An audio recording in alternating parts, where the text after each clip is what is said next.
Hi, I'm Mark Dempsey, and I'm an author and journalist, and I want to give you now an insider's view of exactly what it's like to deal with the National Association of Security Dealers in Washington, D.C.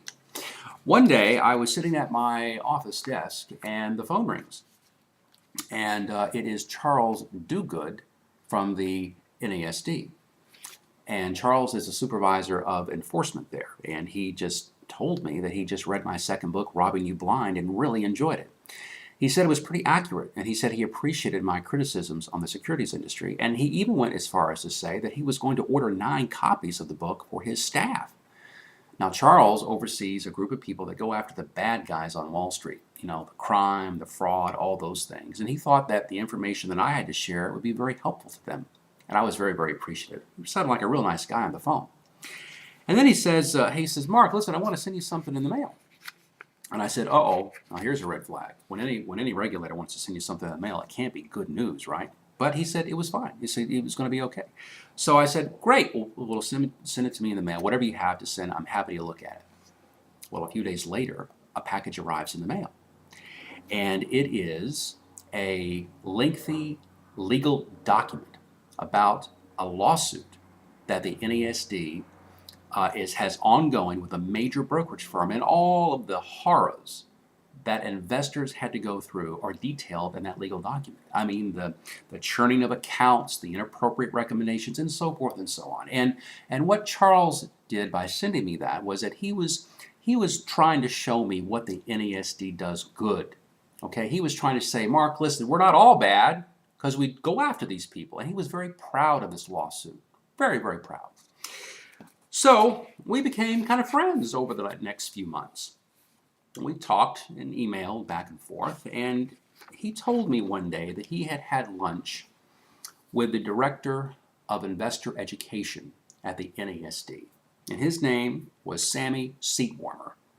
Yes, Sammy Seatwarmer. Now, Sammy really didn't do that much. I mean, he kept his seat warm most of the day. That was his biggest accomplishment. And he worked in the window dressing department at the NASD. Okay, so when he got off the elevator, he probably asked his first day, "Where's the window dressing department?" Oh, and okay, well there you go, Sam. You just go right over there, because you see, investor education is just all about window dressing. No one's really educated from the efforts of the SEC or the NASD. No one that I know anyway. So anyway, but what was really interesting and insightful was what Charles had to say about his lunch with Sammy. Because at lunch one day, Charles says to Sammy, why don't we put a link on our website that says the 10 things that your broker will never tell you? Wouldn't that be educational? Wouldn't that be helpful to people? And Sammy, keeping his seat warm, never moving, kind of shifting away, said, no, I don't want to do that. No, that wouldn't be a good idea.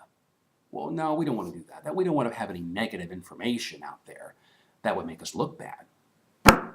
Really? And then Charles said to Sammy, he said, well, how about putting some information about sales contests and all the internal things that happen at a major brokerage firm that compromise the interest of investors? How about putting some of that information on a website? And, Sammy, sitting there, being conscious and mindful of all times that he's in the window dressing department, said, no, we can't do that either. Anything negative, don't want to do that. We have to, the basic idea is that anything negative has to have a positive spin. So you can't say that fees and commissions are criminal. Well, all you can basically say is how to reduce those fees. You can't say anything negative because the powers that be, the people that are over the window dressing department, okay, and Sammy Seatwarmer, would never approve it. So there's really no need to even consider it. So that was a very insightful lunch, and it just really, really told me and just confirmed with me that the NASD is really not on the investor's side. Well, what happened to that lawsuit that Charles Duguid was so proud of? What happened to that lawsuit? Well, the court threw it out. Yeah, the court threw it out. And the reason why they threw it out was because the NASD had waited too long to bring charges against the brokerage firm. Foot dragging, you see. Too long of a delay. Judge just threw it out. So all those claims that the investors had didn't really matter that much. I often think about what old Sammy is doing these days. Is he still warming his seat? Is he still in the window dressing department? I wonder. Thanks for listening. If you have any questions or concerns, you're always welcome to email me. It's markd112@yahoo.com.